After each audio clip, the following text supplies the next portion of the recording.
আপনি যেই ধর্মেই জন্মগ্রহণ করেন না কেন, নিরপেক্ষভাবে আপনি কিভাবে সত্য ধর্মকে জানবেন? প্রথমত একটা জিনিস আমরা সবাই যদি একটু চিন্তা করি, আমাদের পৃথিবীতে যত মানুষ আমরা আছি তাদের সকলের গঠন কিন্তু আসলে মৌলিকভাবে একরকম।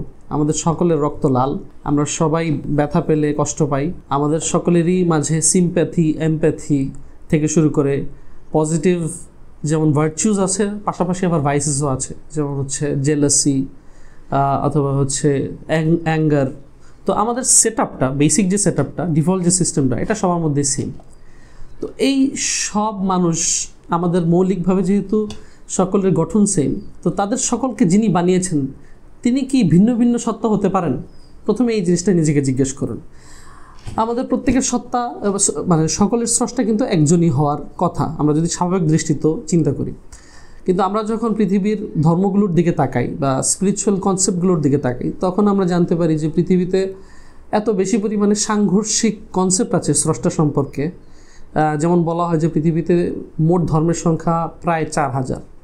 তো এক এক ধর্মের যে কনসেপ্ট স্রষ্টা সম্পর্কে সেটা এক এক রকম।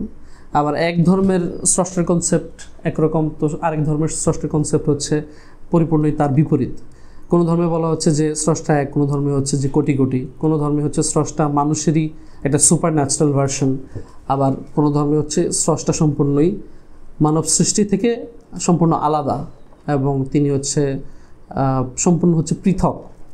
তো এই জায়গায় এসে আমরা যদি নিজেদের একদম বেসিক নিউট্রাল পার্সপেক্টিভ থেকে চিন্তা শুরু করি, আমরা সবাই কম বেশি যেটাই হোক না কেন, আমাদের পরিবার থেকে, আমাদের সমাজ থেকে, আমাদের ধর্মীয় গুরুদের কাছ থেকে আমাদের যেই ধর্মীয় কনসেপ্ট সেটা আমরা প্রথমত লাভ করি।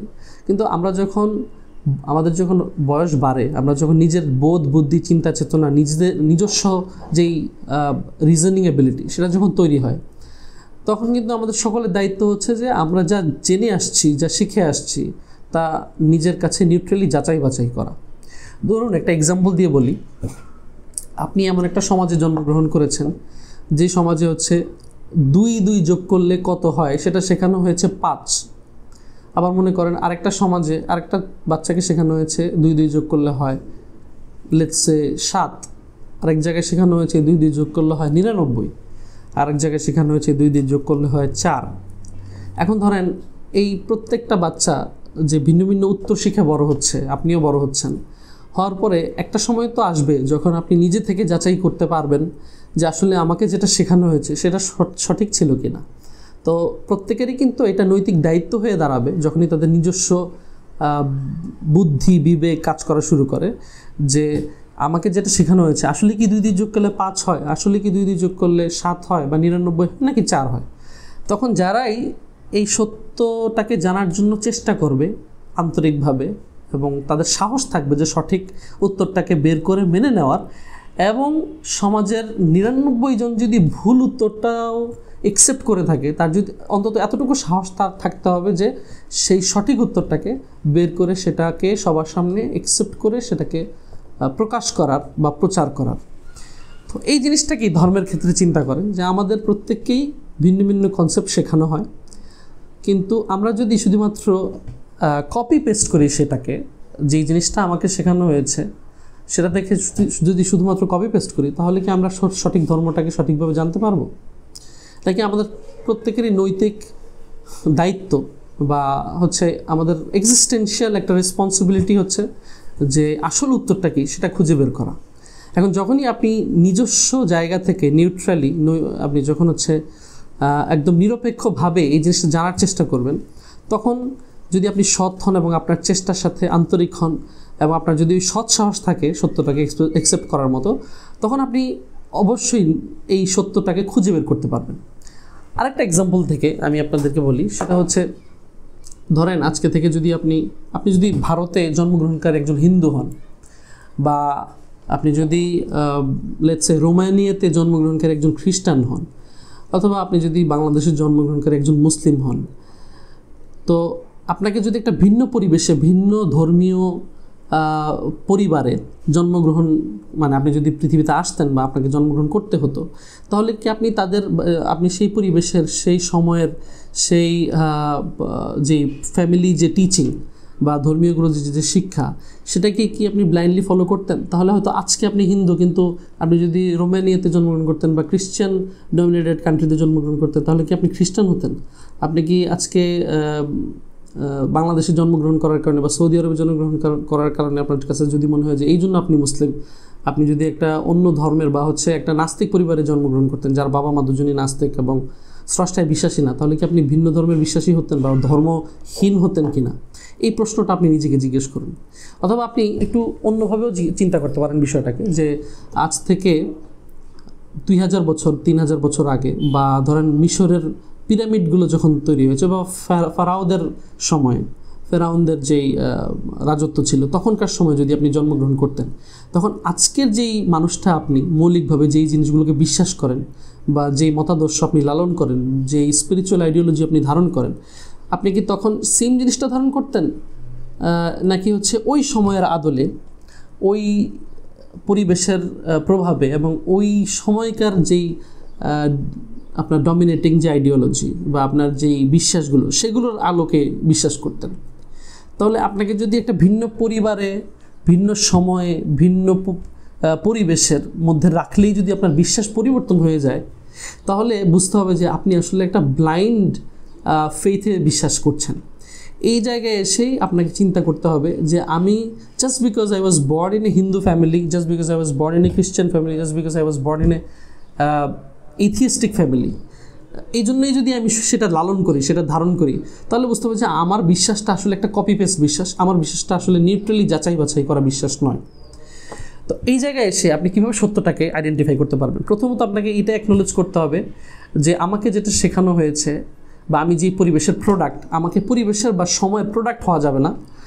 আমি আমার সময়ে যখন দুনিয়াতে আসছি তখন অনেক কিছুই টুইস্টেড হয়ে গেছে, অনেক কিছুই বিকৃত হয়ে গেছে, অনেক কিছুই তার সঠিক জায়গায় নেই। তো আপনাকে আগে দেখতে হবে যে আমি ভুল বিশ্বাস নিয়ে বড় হয়েছে কিনা, ভুল বা ফ্যাব্রিকেটেড কনসেপ্টগুলো আমার মধ্যে দেওয়া হয়েছে কিনা, বা যে আমার মধ্যে এমন সব জিনিস ইনস্টল করা হয়েছে কিনা যেগুলো আসলে সত্য নয়। এই জিনিসটা আপনাকে অবশ্যই যাচাই করতে হবে। জাস্ট বিকজ আপনাকে একটা পরিবেশ থেকে কিছু একটা শিক্ষা দেওয়া হলো আর ওইটাই আপনি লাইফ টাইম বয়ে বেড়ালেন, ওইটা নিয়েই মানুষের সাথে ঝগড়া করলেন যে না এটাই সত্য হতে হবে, আপনার অন্য আইডিওলজিকে আপনি ঘৃণা করলেন জাস্ট বিকজ এটা আপনার অপোজিট, তাহলে আপনি একটা ব্লাইন্ড ফলোয়ার বা আপনি একজন blind হেটার to any other ideology. এই জায়গা থেকে কিন্তু আপনি কখনো সত্যটাকে খুঁজে পাবেন না। সত্যটাকে খুঁজে পেতে হলে আপনাকে এটা চিন্তা করতে হবে যে আমাদের এই জায়গাতে আসতে হবে প্রাথমিকভাবে যে আমাদের সকলের স্রষ্টা এক। এটা আমাদের একটা বেসিক আন্ডারস্ট্যান্ডিং। যদি আপনি স্রষ্টার বিশ্বাস কনসেপ্টটা বুঝতে পারেন, আমাদের সকলের স্রষ্টা এক, তার মানে স্রষ্টা এক হলে আমাদের সকলের ধর্মও তো এক হওয়া উচিত, তাই না?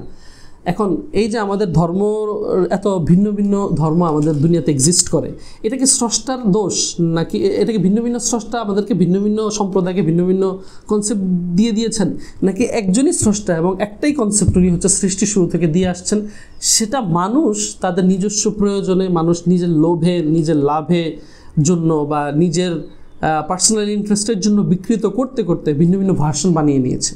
সো আমরা আগে এই জায়গাটাতে নিরপেক্ষভাবে আসতে হবে যে স্রষ্টা এক এবং স্রষ্টা সবসময় একটাই ধর্ম দিয়ে আসছেন এবং স্রষ্টার ধর্ম কখনো চেঞ্জ হয় না, সেটার কনসেপ্ট সবসময় সেম থাকে। এবং যত বিকৃত ভার্সন আমরা আজকের দুনিয়ায় দেখতে পাই সেটা ইতিহাসে কীভাবে বিকৃত হয়ে আসছে সেটাও আপনাকে কিছুটা নিজের জায়গা থেকে আইডেন্টিফাই করতে হবে। আর একটা ছোটো এক্সাম্পল দিয়ে বুঝাই আপনাদেরকে বিষয়টা, যে মনে করেন আপনি একটা কোম্পানির মালিক, আপনার কোম্পানি চালানোর জন্য কিছু প্রিন্সিপাল আছে, ধরা যাক 10টা প্রিন্সিপাল আছে। সো এই 10টা প্রিন্সিপাল মেনটেন করলে আপনার কোম্পানি স্মুথ চলবে। আপনি একজন ম্যানেজারকে হায়ার করলেন এবং এই ম্যানেজার আপনার সৎ এবং পরিচিত লোক, সে এই 10টা প্রিন্সিপাল মেনেই কোম্পানি রান করলো। তো দেখা গেলো আপনার কোম্পানি স্মুথ চললো, উন্নতি করলো, প্রোগ্রেস করলো। একটা টাইমে ধরা যাক যে তিনি চলে গেলেন বা তার প্রস্থান ঘটলো এবং আপনার তখন আরেকজন ম্যানেজার হায়ার করার দরকার পড়লো। তো আপনি যে নেক্সট ম্যানেজারকে হায়ার করলেন, দেখা গেলো যে সে কিছুটা অসৎ বা ডিসঅনেস্ট, এবং সে এসে কী করলো, সেই 10টা প্রিন্সিপাল থেকে একটা প্রিন্সিপাল একটু সাটল চেঞ্জ জানলো, একটু সূক্ষ্ম পরিবর্তন আনলো, যেটা অন্যরা ধরতে পারে না, বা ধরতে পারলেও তাদের অথরিটি নেই কিছু বলার মতো। তো ওই ম্যানেজার তার ডিসঅনেস্টি দিয়ে তার কিছু পার্সোনাল গেইন সে অর্জন করে নিল বা পার্সোনাল গেইন পেল।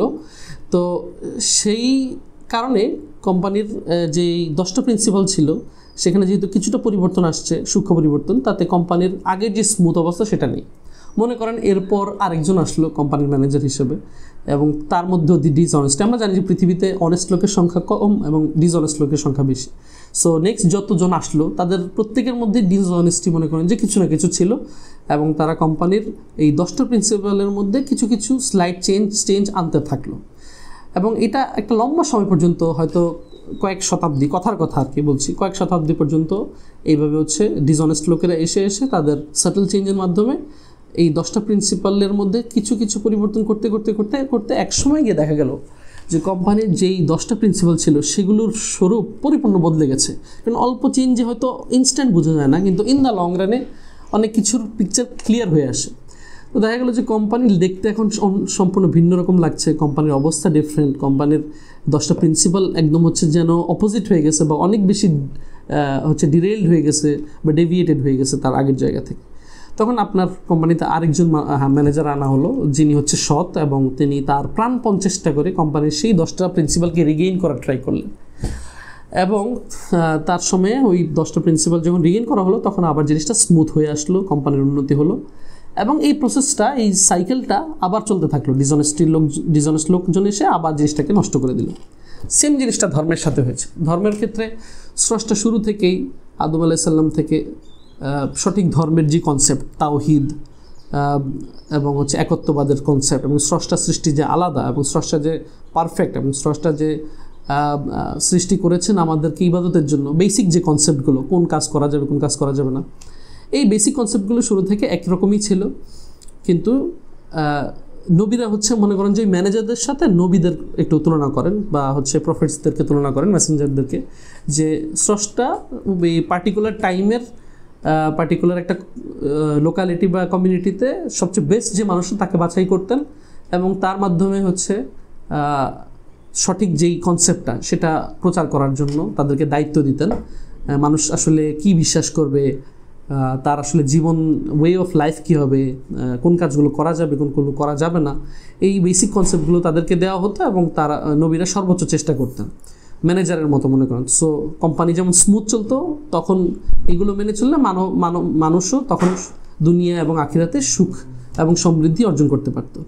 সে জায়গায় মনে করেন যে ডিসঅনেস্ট লোকের সংখ্যা, যেমন আমরা হচ্ছে যে কোম্পানির ক্ষেত্রে এক্সাম্পল দিলাম, সেইভাবেই চিন্তা করেন যে যখনই নবীরা চলে যেতেন, মেসেঞ্জাররা চলে যেতেন, মারা যেতেন, তখন হচ্ছে তাদের জায়গায় ধর্ম প্রচার করার জন্য যারা আসতেন, মানে তাদের যেই লেগেসিটা তারা রেখে যেতেন, তার মধ্যে ডিসঅনেস্ট যদি লোক এসে থাকেন, যারা কিনা হয়তো বা স্কলার ছিলেন সামহাও, কিন্তু তাদের পার্সোনাল ইন্টারেস্ট বা তাদের যেই নফস বা তাদের যে পার্সোনাল ডিজায়ার, সেসবের কোনো না কোনো জিনিস দ্বারা প্রভাবিত হয়ে তারা হয়তো কোনো একটা স্লাইড চেঞ্জ এনেছেন, যেটা কিনা হচ্ছে সাধারণ মানুষ বুঝতে পারে নাই। এইভাবে একটা ইন দ্য লং রান এরকম ডিসঅনেস্ট মানুষের সংখ্যা যত বেশি হয়েছে, তারা যত বেশি পরিমাণে ফ্যাব্রিকেট করেছে ব্যাপারগুলোকে, তত বেশি পরিমাণে জিনিসগুলো চেঞ্জ হতে হতে ইন দ্য লং রানে একটা সময় গিয়ে দেখা গেল যে যেই আল্লাহ তাআলা যেই কনসেপ্টগুলো দিয়েছেন মানুষকে দুনিয়াতে হচ্ছে যে মানার জন্য, সেই কনসেপ্টগুলো সম্পূর্ণ পরিবর্তন হয়ে একটা ডিফারেন্ট কনসেপ্ট হয়ে গেছে। একত্ববাদ থেকে দেখা যাচ্ছে জিনিসটা একসময় গিয়ে পৌত্তলিকতায় রূপ নিয়েছে,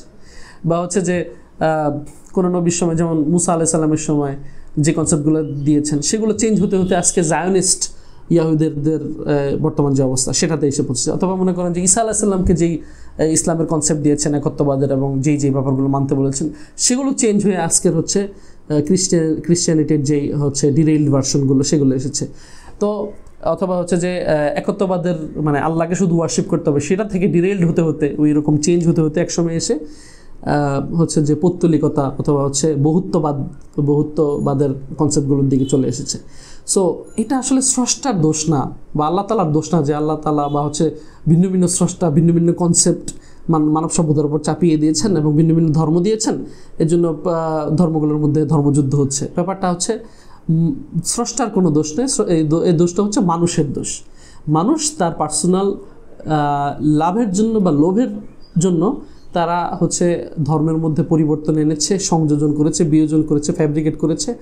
এবং এই জন্যই স্রষ্টা যখন ফাইনাল মেসেঞ্জার পাঠালেন আমাদের নবী হযরত মুহাম্মদ সাল্লাল্লাহু আলাইহি ওয়াসাল্লাম, তখন তিনি এই জিনিসটা এনশিওর করে দিলেন যে ফাইনাল যে ধর্মগ্রন্থটা হবে, মানে মেসেজ সেম, আদম আলাইহিস সালাম থেকে প্রফেট মুহাম্মদ সাল্লাল্লাহু আলাইহি ওয়াসাল্লাম পর্যন্ত মেসেজটা কিন্তু সেম। একত্ববাদের কনসেপ্ট, হচ্ছে স্রষ্টা ওয়ার্শিপের কনসেপ্ট বলেন এবং মানব কল্যাণের কনসেপ্ট বলেন, প্রত্যেকটা নিয়মকানুন সামগ্রিক অর্থ মানুষের কল্যাণের কথা বলেন, এই কনসেপ্টগুলো সবসময় সেমই ছিল এবং সেমই রয়ে গেছে। কিন্তু যেহেতু এই ফ্যাব্রিকেট করার যেই প্রবণতা মানুষের মধ্যে আছে এবং হচ্ছে এইভাবে যে প্রত্যেকটা সময়ে নবীরা চলে যাওয়ার পরে এগুলো যে ফ্যাব্রিকেটেড হয়ে গেছে, এই জিনিসটা থেকে বাঁচানোর জন্য মানব সভ্যতাকে সঠিক পথে রাখার জন্য, যেহেতু এরপরে আর কোনো নবী আসবেন না কিয়ামত পর্যন্ত, তো তখন আল্লাহ তাআলা নিজেই এর দায়িত্ব নিয়ে নিছেন যে সঠিক ধর্মটা যেন মানুষ যখন পরে জানে সে যেন সঠিক ধর্মটা বুঝতে পারে।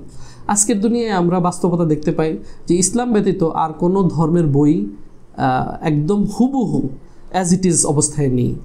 আমরা এটাও দেখতে পাই যে ইসলাম ছাড়া আর কোনো ধর্মে কমপ্লিট কোড অফ লাইফ নেই। ঘুমাতে যাওয়ার আগ থেকে শুরু করে ঘুম থেকে ওঠা পর্যন্ত আপনার যা কিছু হবে, ওয়াশরুমে যাওয়া থেকে শুরু করে ফ্যামিলির সাথে কীভাবে আপনি চলাফেরা করবেন, ট্রিট করবেন তাদেরকে, হাজব্যান্ড ওয়াইফের সম্পর্ক কেমন হবে, অথবা হচ্ছে যে একটা কান্ট্রি রান করার জন্য কীভাবে হচ্ছে পলিসি দিকে আগাতে হবে, আপনার হচ্ছে বিভিন্ন এমনকি শত্রুদের সাথেও আপনাকে কীভাবে ডিল করতে হবে, যুদ্ধ করতে হবে, আপনার পলিসিগুলো কেমন হবে। হ্যাঁ, তো এই প্রত্যেকটা জিনিসের কোড অফ লাইফ হচ্ছে ইসলামে আছে, অন্য কোনো ধর্মে এই কোড অফ এই যে ওয়ে অফ লাইফের যে কমপ্লিট পিকচার সেটা নেই। আমরা এটাও দেখি যে ইসলাম ছাড়া আর কোনো ধর্মে কোনো প্র্যাকটিক্যাল এক্সাম্পল নেই যাকে দেখে আমরা ফলো করতে পারবো। ইসলামের প্রফেট সাল্লাল্লাহু আলাইহি সাল্লাম থেকে আমরা হচ্ছে প্রত্যেকটা জিনিসের হুবহু প্র্যাকটিক্যাল এক্সাম্পল পাই। আমাদের ব্যক্তিগত জীবনে এটা কীভাবে অ্যাপ্লাই করব। ইসলাম থেকে ডেভিয়েটেড হওয়া প্রত্যেক যেই ধর্ম আছে সেই ধর্মগুলোতে আমরা দেখি যে এরকম প্র্যাকটিক্যাল এক্সাম্পলটা নেই। হ্যাঁ, কিছু কনসেপ্টের কথা বলা আছে, টোটাল ওয়ে অফ লাইফ নেই, এবং তাদের কাছে কোনো প্র্যাকটিক্যাল এক্সাম্পল নেই যে কোন কাজটা ঠিক কীভাবে করতে হবে একদম প্র্যাকটিক্যাল ওয়ার্ল্ডে, সেটাও নেই। আমরা দেখি যে ইসলামে কিতাবের যে সংরক্ষণ, হ্যাঁ, এটার যে মিরাকুলাস যেই ব্যাপারটা, যে মানুষ মুখস্থ করে করে আসতেছে এবং মিলিয়ন মিলিয়ন হাফেজ আমরা হচ্ছে যে শতাব্দীর পর শতাব্দী আজ পর্যন্ত আমরা দেখে আসতেছি। সো এটা ইটসেলফ ইজ এ মিরাকল। আমরা কিন্তু সেম জিনিসটা বাইবেলের সাথে পাই না, সেম জিনিসটা বেদের সাথে পাই না। হ্যাঁ, যে হচ্ছে এরকম তাদের ধর্মগ্রন্থগুলো সংরক্ষণের জন্য একদম হিভস করে করে হচ্ছে তারা এটা ধরে রাখতে পারছে। কিন্তু ইসলাম এই জিনিসটা আল্লাহ মিরাকুলাসলি ওইভাবে মানে দিয়ে আসতেছেন, মানে এটা আল্লাহর পক্ষ থেকে রহমত যে এমনকি 5-6 বছরের বাচ্চারা পর্যন্ত কোরআন হিফজ করে ফেলতে পারে। এটা অবশ্যই আল্লাহর একটা মিরাকল, যেটা অন্যান্য ধর্মে হয় না। কারণ অন্য ধর্মগুলো হচ্ছে বাতিল ধর্ম, ইসলাম থেকে ডেভিয়েটেড হওয়াই ইসলামের ডেভিয়েটেড হওয়া একটা ভার্সন। ইসলাম মানে কি? ইসলাম মানে শুধু আমাদের নবী সাল্লাল্লাহু আলাইহি সাল্লামের পর থেকে ইসলাম, ব্যাপারটা তা না। ইসলাম আদম আলাইহিস সালাম প্রথম মানুষ থেকে শুরু করে ইসলামের বেসিক কনসেপ্ট হচ্ছে submission to the will of god. মানে আমরা নিজের মন গড়া সিস্টেমে দুনিয়াতে না চলে, মন গড়া সিস্টেমে বিশ্বাস না করে আমরা আল্লাহর দেওয়া যে সিস্টেম সেই অনুযায়ী বিশ্বাস করবো এবং সেই অনুযায়ী চলবো। এটাই তো ইসলাম। এটা শুরু থেকে ছিল এবং নবী সাল্লাল্লাহু আলাইহি সাল্লামে এসে সেটা পূর্ণতা পেয়েছে। আগে কিছু কনসেপ্ট হয়তো মানব সভ্যতার ডেভেলপমেন্ট চলছিল, মানুষকে দুনিয়াতে আসার পরে বিভিন্ন ডেভেলপমেন্টের মধ্যে দিয়ে যেতে হয়েছে, তো অনেকগুলো কনসেপ্ট হয়তো সম্পূর্ণরূপে দেওয়া হয়নি। আমাদের সময়ে এসে জিনিসটা পরিপূর্ণতা পেয়েছে।